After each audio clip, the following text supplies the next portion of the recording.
Então, na verdade, a saúde ela já vem se preparando na parte logística, trabalhando junto com os profissionais nos treinamentos, já tem aproximadamente 3 meses.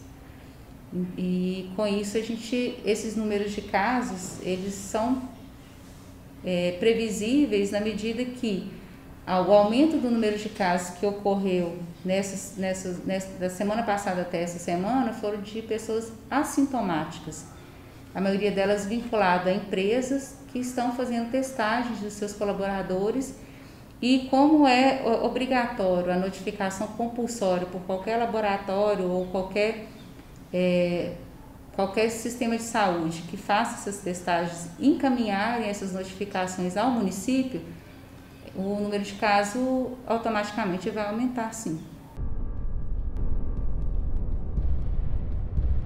São pessoas, população economicamente ativa, na sua grande maioria, em torno de 80% são homens, e pessoas assintomáticas também na maioria. A maioria deles está vinculada a trabalho em empresas, né? Então a faixa etária deles é entre 20 e 40 anos dos assintomáticos. Dos sintomáticos a gente vai ter uma variação entre uma faixa etária uma faixa etária maior. O município ele tem recebido testes rápidos, né, e testes que a gente coloca como o PCR do estado. Então essas testagens que estão sendo realizadas, elas têm uma metodologia pré-determinada para a utilização desses testes. Ela leva em consideração alguns períodos, né, onde essa testagem, o tipo de testagem vai fazer a diferença para que a gente possa ter uma confiabilidade maior com relação aos resultados.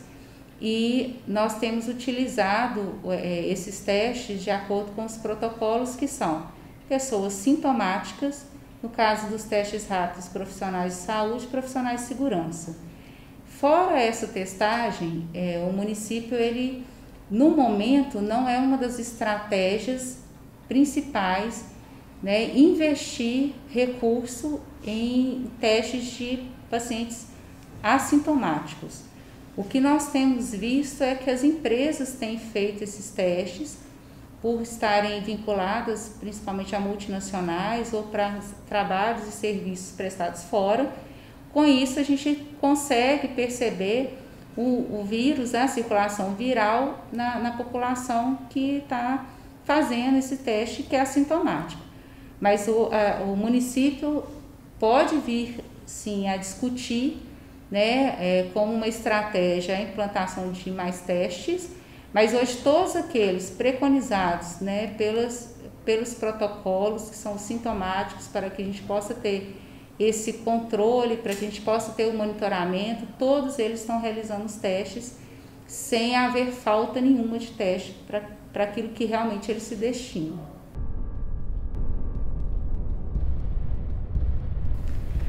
Então, qual que é o fluxo do paciente COVID? A comunicação, há uns meses atrás, ela fez um vídeo até com uma médica, que ela explicava quando procurar a UPA, quando procurar o serviço de saúde.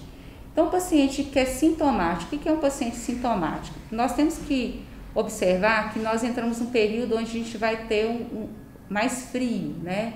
A queda de temperaturas. Então, nós também entramos num período onde tem outras doenças respiratórias, rinites, sinusites, né? As pessoas que têm asma ou algum problema respiratório, eles têm maior agravo quando cai a temperatura, o tempo mais seco. Então, o paciente que está com uma tosse persistente pode vir acompanhado de febre ou não, né? Tá com bastante secreção, às vezes nasal. Ele para nós já é classificado como alguns dos sintomas que nós vamos avaliar através do protocolo para ver se há necessidade de acompanhamento, só de acompanhamento desse paciente, ou se haverá testagem desse paciente. Então, esse paciente que ele testou, mas ele se enquadra num quadro de gripe leve, mas ele se enquadra também no protocolo como um suspeito potencial de Covid, ele não vai ser encaminhado para uma unidade de tratamento, ele vai ser encaminhado para o isolamento domiciliar, né, com as orientações e com o acompanhamento da equipe. Provavelmente ele vai ser testado, né, se ele se enquadrar nos protocolos, e uma equipe de telemedicina vai monitorar os sintomas dele durante um período de tempo que os protocolos determinam para que a gente possa, a partir de então, descartá-lo como um possível Covid. E assim também com relação à família. Esse paciente, ele pode procurar a unidade de saúde, às vezes ele vai chegar na unidade de saúde, então todas as equipes, elas estão capacitadas para identificar esse paciente. Claro que a gente tem algumas equipes que elas foram colocadas como uma referência, então nos PSFs, uma das equipes é o PSF CAIC, né, onde os profissionais também estão capacitados, mas a gente tem uma médica que vai estar, se alguma outra unidade necessitar de um suporte, ela vai ser encaminhado para lá.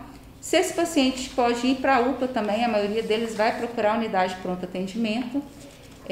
Os profissionais lá também, todos já estão capacitados para identificar esses pacientes, fazer a separação dos atendimentos, fazer os testes de acordo com o protocolo, fazer a notificação, que é o mais importante, né, para nós, tão importante quanto acompanhar o paciente, é essa notificação, para que a gente possa registrar ele como um caso que entra para nossas análises epidemiológicas.